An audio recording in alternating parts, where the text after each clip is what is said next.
I'm Damien Fowler. And I'm Eileen Liffring. And welcome to this edition of the Current Podcast.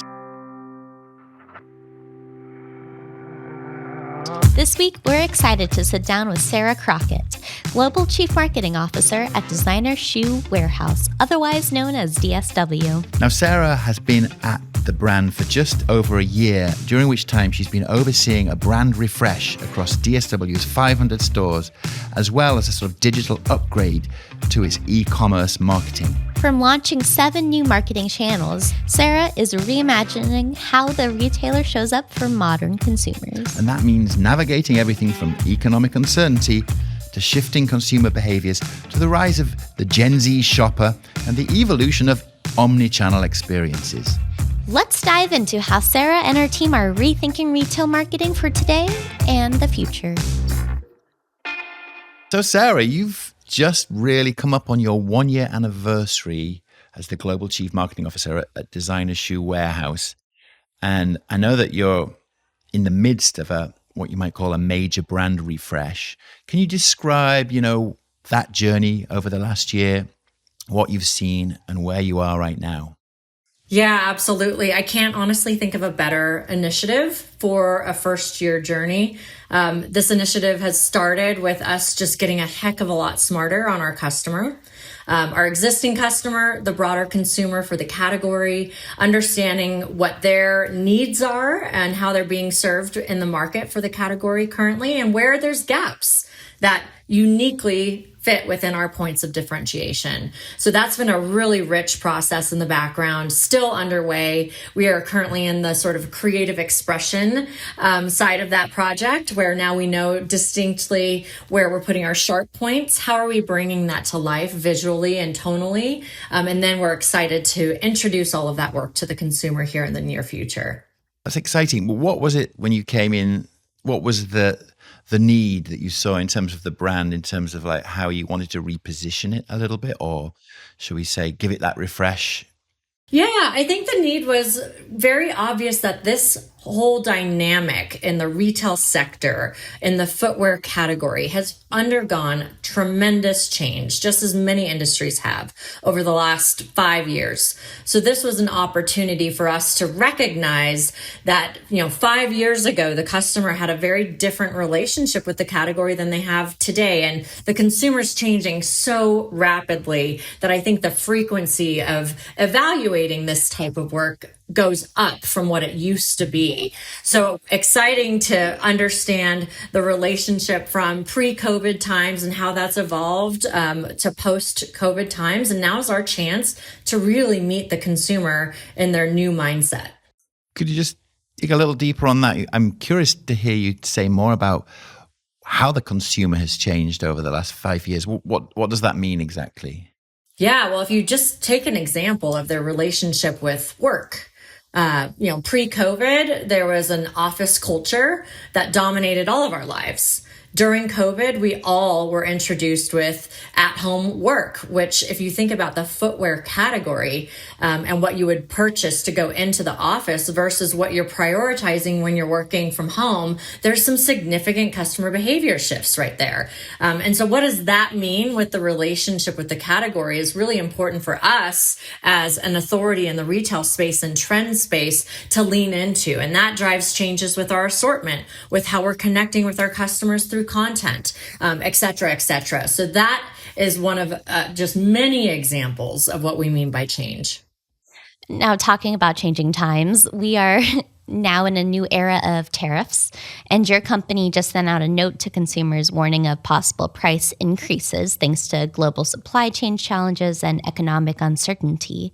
How do you as a marketer manage that, and how are you maybe changing up some of your marketing at this time? Yeah, I think number one, our priority is to be transparent with our consumer. We see that as a key role for us. We know that this conversation is on our consumers' minds. So we wanted to fill in the blank so that they knew how DSW was managing this change. And like many companies would tell you, it's a very fluid situation. So the most important thing that our marketing organization and creative organizations can be right now is flexible. Okay, now, Sarah, how is maybe some of that messaging coming across in your marketing?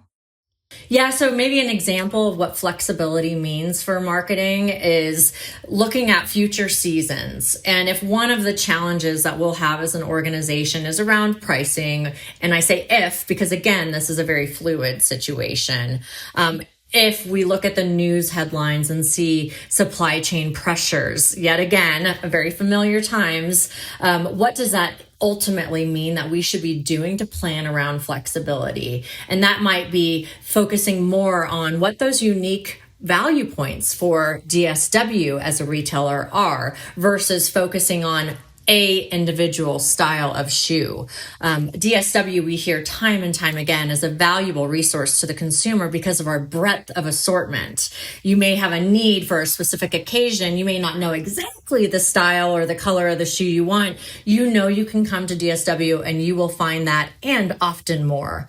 So we want to understand how we can highlight that relationship with the consumer meaningfully in this time of uncertainty. And that is a flexibility win as well because it's less individual style specific. Does that mean as a marketing department, you've got to move fairly quickly? Absolutely. We are constantly looking and evaluating and pivoting. I think pivot is probably the word of the month this year. And it absolutely is going to be the word of the month as we continue to move ahead with 2025 execution. And on that note, you've launched like 7 new marketing channels within the past year to future-proof the brand. What are these channels? And then what is the strategy behind becoming more omni-channel? Channel mix is such an important part of any marketing strategy. The whole point of channel mix is just enhancing your opportunities to intersect with the consumer in the paths that they are already naturally taking. I'm not a huge believer in sort of interrupting their path in a very disruptive way. That's sometimes a negative sentiment that the consumer will have on that brand. So really understanding how different channels can be used to create different outcomes has been a huge part of the journey over the last year. So examples of some of those channels are prioritizing something like Omni Meta, which is an opportunity for us to have store-specific outcomes within the Meta platform. Or if we're exploring digital direct mail, we're having a lot of great success with streaming audio, streaming TV. Influencers play a very meaningful role. So we are an omni-channel business. Our channel strategy needs to reflect an omni strategy.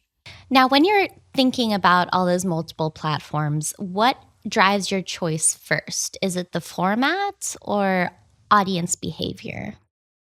Audience behavior is number one. I'm a big believer that you can't force a change in customer behavior. And again, it's our job to understand customer behavior and then understand how we can add value to that journey that they're on. That's the frame that I like to use for any content strategy. I've shopped at DSW in the past, and I'm pretty sure Eileen has too. Indeed. Yes. So you have a pretty broad consumer set. How do you think about that consumer set? Do you think about it in terms of demographics? And how do you think about acquiring new consumers and keeping the ones that have already shopped with you?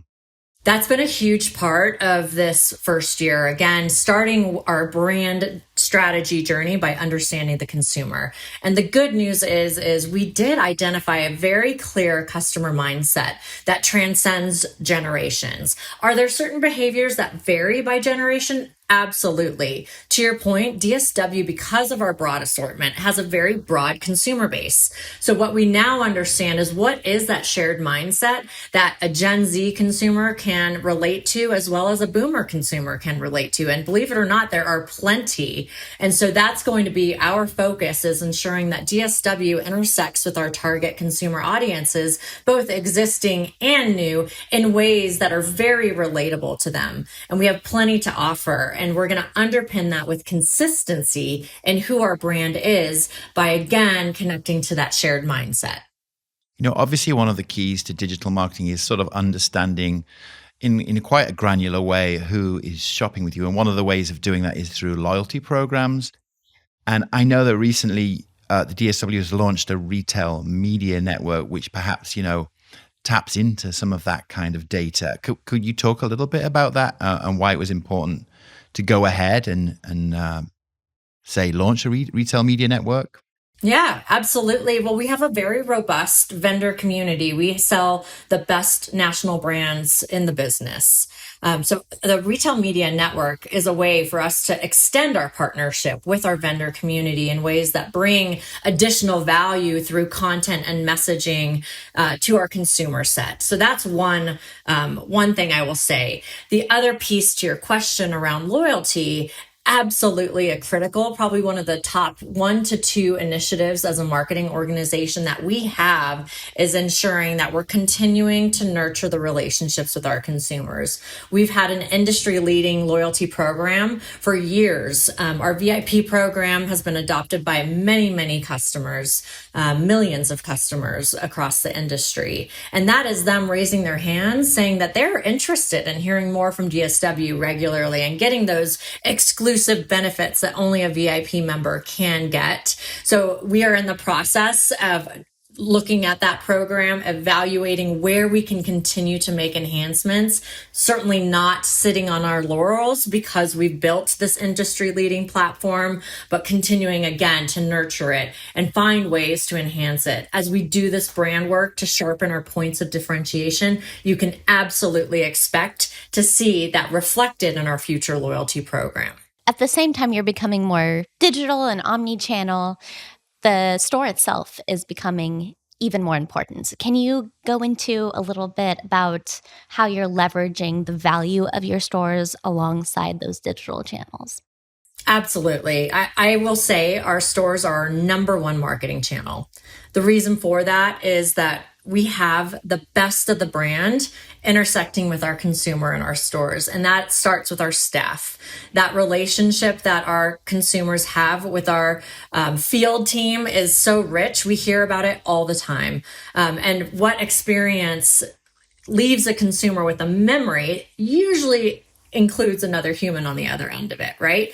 So our stores are critically important. And we're looking at ways to uniquely use this 500 plus footprint to build more and more engagement with our consumers. So experiential activations in our stores. You both have been DSW shoppers. You know what they look like. They tend to be large. We have a lot of opportunity to use that space differently to create additional value for our consumers. And we love that we're hearing more and more about Gen Z raising their hand and opting for brick and mortar retail. And we get a double benefit in that because our category, the footwear category, we constantly hear as a category where consumers do prefer an in-person experience. So we want to make sure that there's very obvious benefits to crossing that DSW threshold.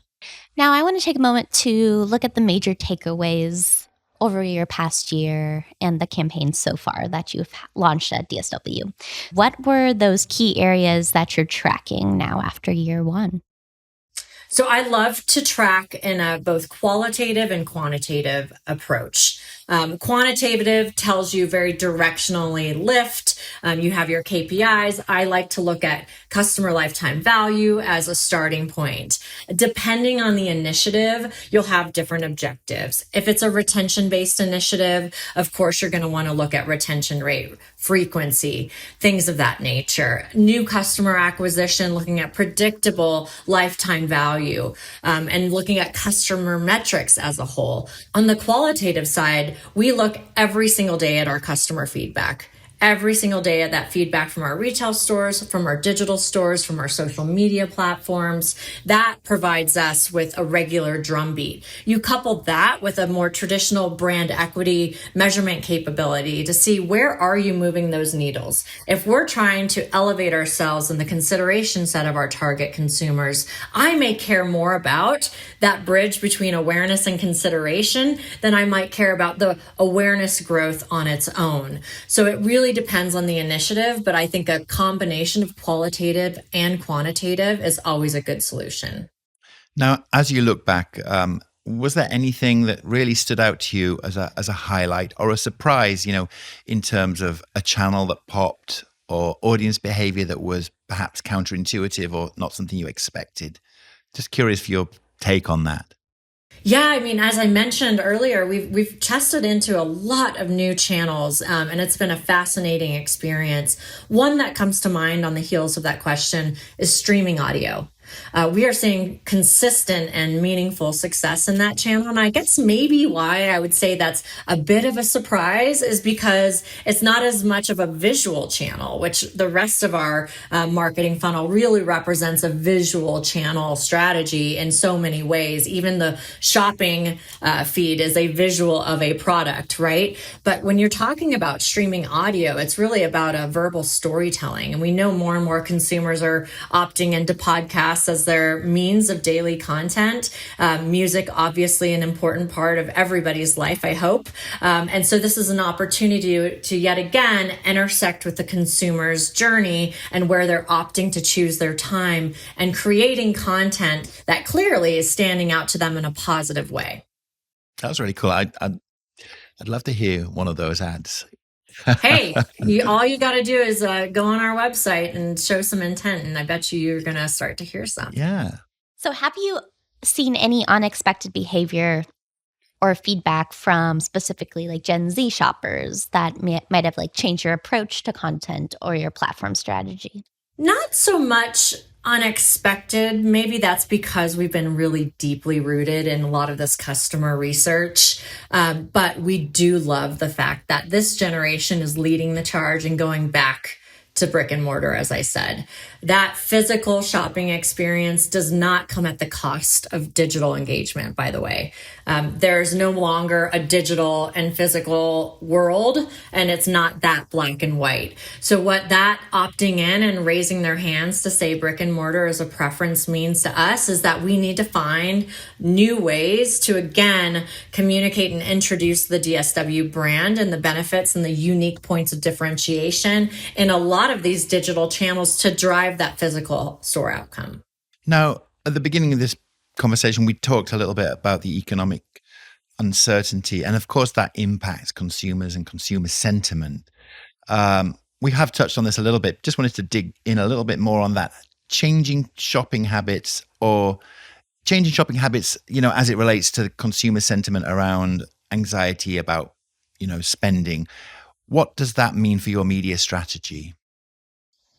The largest impact is on the messaging and the creative, more so than the placements or the buys. And I think it's really interesting. We as marketers often always talk about the media strategy, right? And a lot of times that's placement and target setting.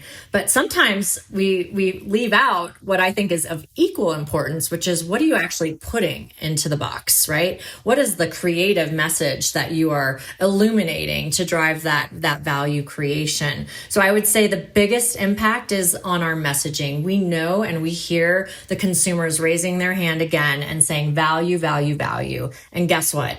DSW has always been an amazing destination for value. So this is something that we're looking in our hierarchy of messages and saying we want to make sure that we are meeting the needs of that consumer, and they're very clearly telling us what's most important to them in this moment. And that allows us to build the most relevant messaging to go through our media strategy in that channel mix we talked about.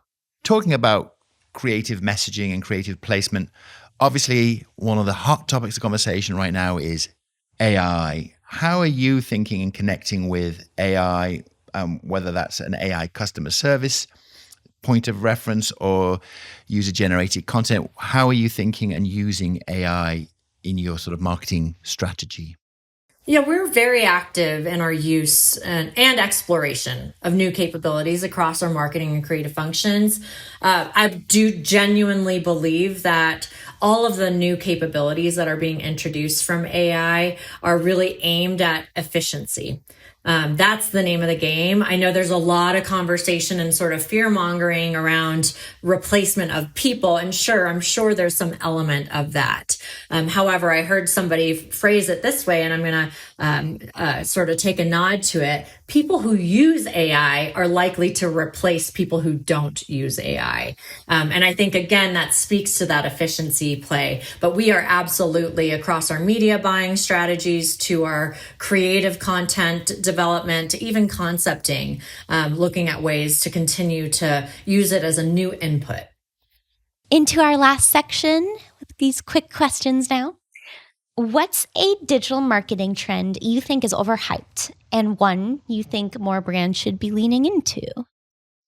As a marketer, I love nothing more than a shiny object, and we have plenty of history of overhyped marketing strategies and channels. In the past, I would have said the metaverse, but that already has been sort of revealed, right? I actually think we're in a unique time right now where the digital trends that are catching fire, personally, I find quite additive and useful. I don't know that there's been a period of time where I would have so easily been able to say that. But actually, when I look at the landscape, I actually think there's underhyped digital capabilities. And something that comes to mind for me there is visual search. I find visual search to be a fascinating part of the customer journey that has certainly started to catch on, but it's not necessarily as hyped as, frankly, I think it deservingly is. I personally have found so much value in being able to use visual search to shorten that journey from that thing like, where did you get that? Oh my gosh, I wonder what that is, to being able to quickly take a snap of it and load it into, whether it's Pinterest or Google, and find exactly what you're looking for. That is a huge added value that I'm excited to continue to see how the consumer adopts. Next question. What brand outside of retail is doing something unexpected in digital that you admire? So I am a huge ice hockey fan. My answer here may be a little bit unexpected, but it's going to be the NHL. The NHL has been a fascinating organization to watch over the past years. This year in particular has been really special for the NHL because of their innovation. Their content, first of all, they do a masterful job of human stories around their players and their teams, and the media relationships and the coaching relationships. They introduced the Four Nations format this year, which was revolutionary and at a time of political tension. So I know that wasn't necessarily planned, but it certainly proved out in the numbers to be highly effective. They're showing tremendous success in adjusting their demographics in the direction they're aspiring to. They have fan tools that, as a hockey fan, I use every single day. Their app is incredible. And again, I think just the community and the network of content that dominates my feed because of the diversity of sort of angles that they have has just been phenomenal to watch. And I just give them so much respect. What would you say is your favorite DSW digital innovation or campaign moment so far? Well, I think the best is yet to come, honestly. And you're asking me right on the heels of us doing some content creation for our upcoming back to school season. So I'm kind of obsessed right now with the future. I love what we're also doing in our social channels with influencers, engaging with the community and simply being part of the conversation. We're seeing those green shoots as a result within our content strategies. And we're seeing that we are adding to those communities. We actually just had a woman, Natasha Laurent, post on her channel a couple of weeks ago her experience in a DSW store where it was just a totally joyful reel around Easter shoe shopping, and it just kind of exploded in the conversation. And really, it was all about being in the comments of that post. And DSW's activity, both from content creation to our influencer strategy to how we show up in the feed, is something that just gives me a ton of joy. I like to think of innovation not only as new inventions, but new ways of driving targeted results. And we're just seeing a lot of learnings as we're opening up these new channels and really trying new things with our community. It's proving to be really fun and informative. That's great. We've got one more question. I think you might have just answered it, to be honest, but I'm going to ask it. So what's one piece of customer feedback, good or bad, that stuck with you and changed how you think about the brand? I absolutely love our customers. And one of the things that I find fascinating about them is how proactive they are about communicating with us. We actually just received As an example, last week, a handwritten note as one example addressed to our brand president from a customer, and she touched on some things that we hear very consistently from our broader customer base. DSW is a place that you can go and escape and wonder and really discover whether it's something that you knew you needed for a specific occasion, but you weren't exactly decided yet. We helped you get there, or it's something that you didn't even know that you need. And maybe, just maybe, it's something that helps you express a side of you that you haven't yet leaned into, or something that gives you joy, right? It's a fun place. And I can't tell you how much we hear that from our consumer base, and we're leaning into that. And frankly, I think we all need a bit more of a fun place in our life right now. So being able to lead with that in an environment that's somewhat volatile is something refreshing, not only to our customers, but to our employees in our field. So, Alice, that was really insightful, I thought. What was your big impression from that conversation? You know, I love when brands are honest and transparent about marketing in times of economic uncertainty with all these tariffs up in the air, plans. It's like a moving target at this point. And Sarah was really talking about how DSW is moving to like more broad-based marketing, I would say, rather than focused on individual styles and communicating those. They're looking into marketing more categories overall. As she said, like customers, when they come into DSWs, they don't necessarily have a specific brand in mind.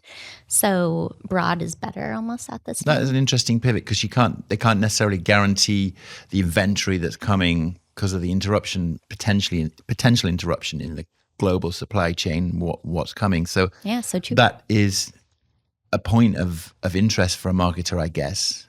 So the other thing I thought that she brought up that was interesting is the fact that they have 500 stores, and they are very, what she called, the most valuable marketing vehicle for them. It's interesting when we're talking about all these multiple channels they're using, and at the same time, the brick and mortar is such a key part of their strategy. And even more interesting was the fact that Gen Z and younger consumers are going into these stores to find, products and shoes.